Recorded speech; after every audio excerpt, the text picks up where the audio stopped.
This is just a walk around for control arm or wishbone replacement. This part here, they oftentimes go bad on the rear bushing, but also on the front one, about 80,000, 100,000 K mile.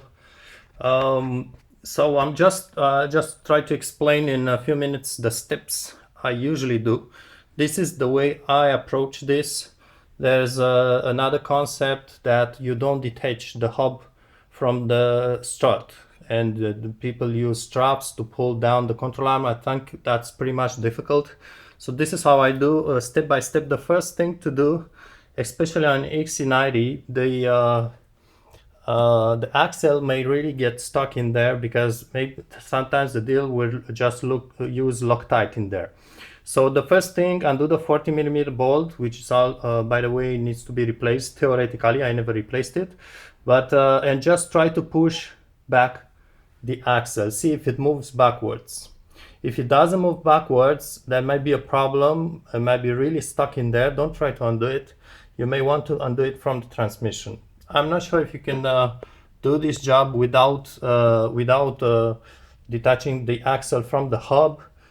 Maybe try to do so if you cannot undo it from the hub, but keep in mind this joint here has balls inside, and if you pull on it, it will stretch and you dismantle it, and it's really hard to put back in place.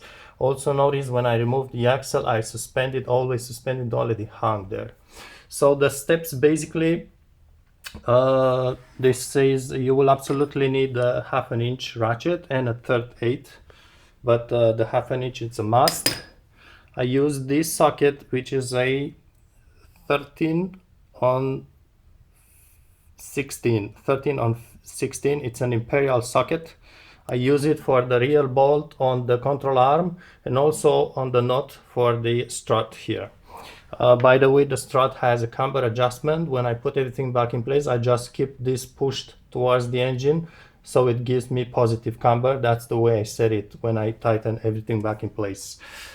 So the way it goes, normally you will start by this bolt here, then go for the ball joint itself. Let me get the light. The way I do the ball joint, first I will grab the socket and just try to spin the bolt. Just spin it. It will break loose the seat, and then once it spins, grab an Allen key.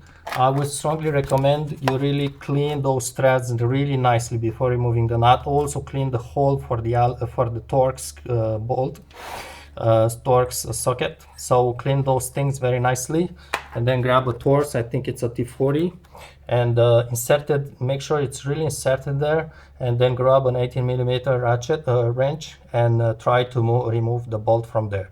Again, if the threads are dirty, it's gonna be really tough to remove the bolt, so really clean them well. Once that thing is gone, now to go to the rear, remove that big bolt. Again, I use that 13 on 16, I think, socket on it.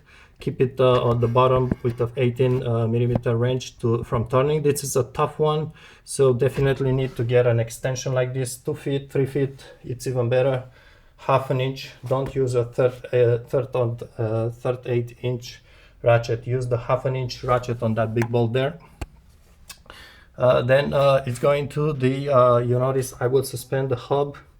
I did remove the ABS cable. It's safer to try to undo it, but you need to undo a small 10mm bolt from there. But then underneath, you really need to find the head of the sensor and push it upwards with a flat screwdriver like this. It's really hard and deep in there. Don't pull on the wire to remove it, you will break it. Then if you want to just make sure for the safety of this brake hose, it's better to undo the tie rod here. Again, really careful. I will put the specs inside the video description. Clean that well. I think the nut needs to be replaced, but tighten this to the specs. This is a very, very important safety item. I don't do it, but I will just take care not to stretch this hose here. And then it comes to the 2 big bolts on the strut. So I will keep one side I will keep with an 80mm, keep it for turning, and then use this 13 or 13 or 16, I think, with the 1/2 inch ratchet. Again, the big ratchet is needed here. Undo those two things, and then the hub slides off it.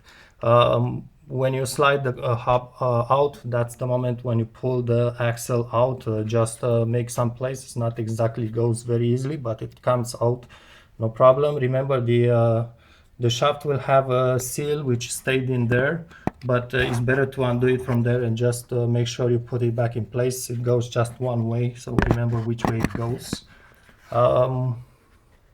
I think I pretty much, oh yeah, pretty important, both front wheels are off the ground at this point, so I don't have too much pressure on the end links. I didn't disconnect them, I don't need that.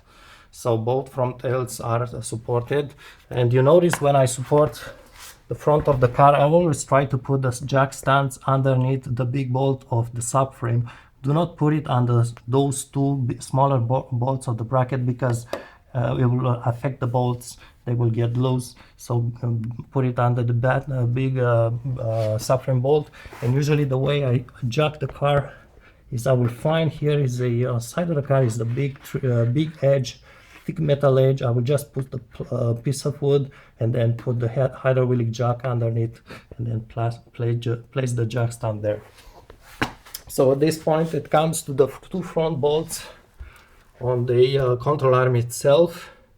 So basically, after disconnecting the hub from the strut, disconnect the axle, and then you undo completely the bolt on the ball joint, and you lift the spindle from the ball joint, you free it. Now you see the control arm is free. You need to support a little bit the spindle or something.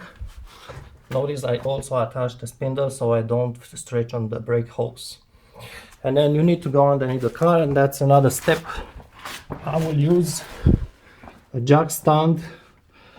Depends on the model, I think, but on my car I will definitely need to raise the transmission or the engine on both sides when I do these two bolts, is to have access to them. And also it's good to remove them and check them for the rust. If you notice the surface is rusted, replace them. They are really inexpensive to Volvo, and they may rust there and they may just get weak. So this you'll have probably to lift. Depends, that's not the best way to lift it actually. I will just, it's better recommend to get a hydraulic lift. Mine is there. And you probably will have to lift the other side as well to just have the place to place the ratchet. Make sure you put a piece of wood, never lift metal on the engine itself or on the transmission. Always put a piece of wood. Now the big issue here, that's another point. The way it sits in there, I'm just not able to place a 1/2 inch ratchet, which I will definitely like or suggest to try. But just mine, because it has deep sockets like this, it just doesn't fit in there. So I had to use my 1/3 of a ratchet, and these two bolts there, if they are the original ones, they are going to be really stuck in there. Not like crazy stuck, but they are really tough to undo. So there is a good chance your 3/8 ratchet will just break at that point. It will just snap, and you will damage it, or just render it just useless. So it's just I'm just saying that mine didn't break when I undo these bolts. Putting a wrench on them, it's really tough, because you have this lip on the subframe right there, and the wrench just doesn't stay properly in there. Again, the 1/2 inch ratchet is not clear, but the transmission on this side, I'm not sure in the other side how it was. I don't think it was better, but I did these bolts with the 3/8 ratchet. So get a good 3/8 ratchet. The best ones are probably tough enough for this job. By the way, these bolts sometimes depends how much you lift the transmission. Don't force too much on it. You may just not have enough space to pull them from there. But if you don't absolutely need to pull them from there. You just undo them both once, each at a time, a little bit, and switch between them, and then the control arm will just move forwards.